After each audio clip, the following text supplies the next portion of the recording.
এই তিনটি প্রশ্নের উত্তর ভাগবত আসরে না আসা পর্যন্ত জানতেই পারবেন না।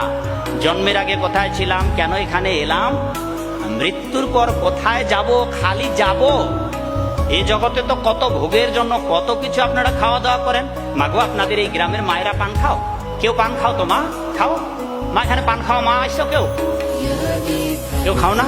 একটু হাসো না মা, দেখি সবার মুখগুলো দেখি। মা খাও তো? আপনি খান না? আচ্ছা, কেউ তো খায়। মা খাও? খাও না? একটু হাসো, হয়তো খাও। হ্যাঁ, এইবার আপনার শ্বশুর আছে? শ্বশুর শ্বশুর আছে? মরে গেছে? নাই। তাইলে শ্বশুর বাবায় শাশুড়ি নাই? কেউ নাই।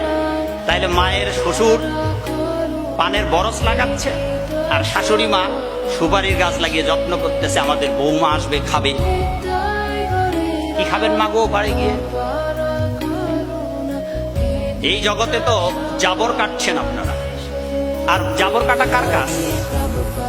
এটাও বাদ দিতে হবে মা ধীরে ধীরে। সেই জন্য আপনাদের এমন ভাবে কিছু কথা বলবো যেগুলো আপনাদের শুনতে অনেকটা বেসুরা লাগবে। হরিতকি খেতে কারো ভালো লাগে না, আমলকি, বয়রা, এটা কি রসমালাই চমচম, চমচমের মতো, কিন্তু খারাপ লাগলেও আয়ুর্বেদ শাস্ত্র বলেছে যদি এখান থেকে নিচে যায় হরিতকি রস, আমলকি রস, তাইলে জীবনে আপনার কোনো ক্ষতি করবে না।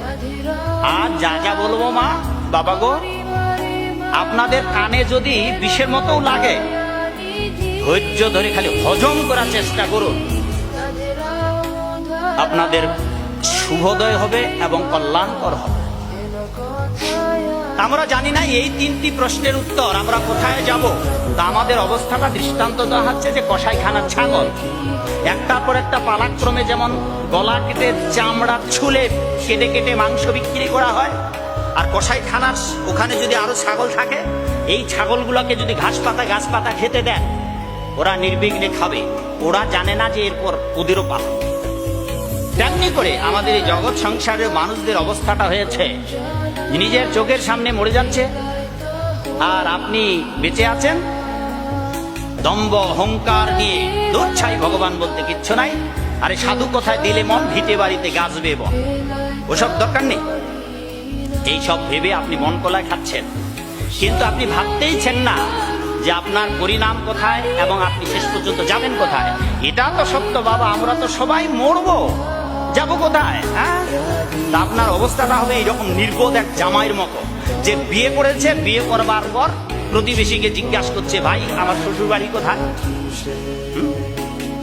আচ্ছা, বিয়ে করার পর কেউ যদি বলে যে আমার শ্বশুর বাড়ি কোথায়, কোন পথে যাবো ভাই আমার শ্বশুর বাড়ি, সে যেমন মরবার পর যাবেন কোথায় এর উত্তর যদি আপনাদের কাছে রপ্ত করা না থাকে, তবে তো বড়ই দুর্ভাগ্য মাগো।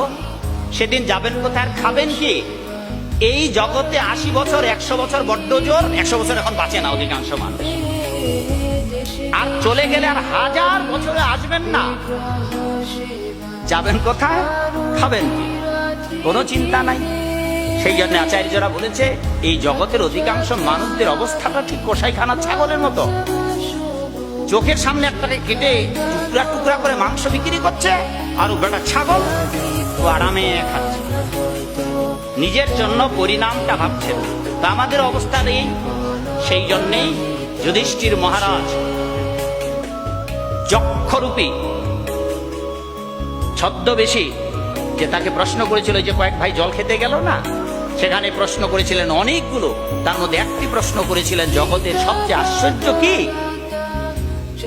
এই যে বাবা, সবচেয়ে জগতের আশ্চর্য এটাই, চোখের সামনে লোক মরে মরে যাচ্ছে, নরকে যাচ্ছে, আর যারা বেঁচে আছে তারা মৃত্যুকে ভুলে যাচ্ছে।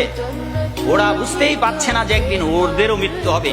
অবস্থাটা অনেকটা ভাগবতের ব্যাখ্যার মতো, চৈতন্য চরিতামৃতকার কবিরাজ গোস্বামী দাসের ব্যাখ্যার মতো, যে ব্যাং যেমন ডাকাডাকি করে, ব্যাং ডাকাডাকি করলে আচ্ছা সাপকে কি খোঁজার লাগবে বাবা, ব্যাং কোথায় আছে, কিরে মা সাপকে খোঁজার লাগবে? তো বললেন যে যারা এই জগৎ সংসারে থেকে গোবিন্দের কথা না বলে সারাক্ষণ আক্রুম বাক্রুম আক্রুম বাক্রুম, সংসার, স্ত্রী পুত্র পরিবার পরিজন, ভরণ পোষণ, চাকুরি বাকুরি, ব্যবসা বাণিজ্য, দোকানপাট, এই নিয়েই যারা বক বক বক বক বক বক করছে, তাহারা জিহ্বা ব্যাং জিহ্বা